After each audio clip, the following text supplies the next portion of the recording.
Residents of Segree Street, Savanna-La-Mar, Westmoreland staged a protest earlier today demanding answers from the Jamaica Public Service on the delay in restoring power in their community. The disgruntled residents say the children who are preparing for their PEP exams are particularly suffering as a result of the inconvenience. Kimberly Petty reports. Motorists traveling along Segree Street in Savanna-La-Mar on Wednesday were forced to turn as irate residents used old appliances and other debris to block the road in protest against the lack of electricity in the area. They've been without power for close to 6 months and the situation has become unbearable. So we haven't had any light for over 6.5 months now. It is very inhumane to how JPS is actually treating us. We have made multiple reports about this and there is no way we see where they come and make any attempt to give us. When we make the call, they said something about some box or whatever. It is very frustrating for us, especially for entrepreneurs that live around here. The woman, who's a nail technician, says the lack of electricity is affecting her business.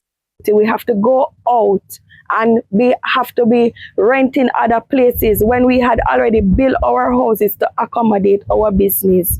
I, for one, is suffering because I have to leave where I'm at and going out to pay rent. That is not fair.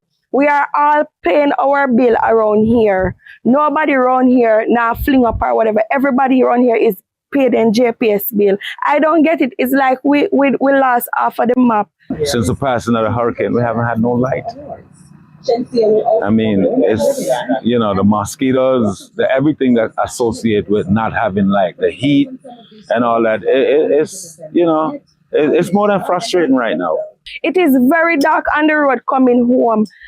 If you are come home and so there's no rain, there's no flooding, anybody can hold you and stick you up or anything at all. It is not fair. Come on. Almost 6.5 months, that's inhumane. Who does that? If it was Kingston or any other places like those, that wouldn't happen. What is so wrong with Segree Street? This other resident told TVJ News that she had to relocate her children as both of them are preparing for external examinations and are unable to study in the dark. Or even for my kids, they can't stay here. My daughter is doing CXC. My son is in grade 4 going to do PEP.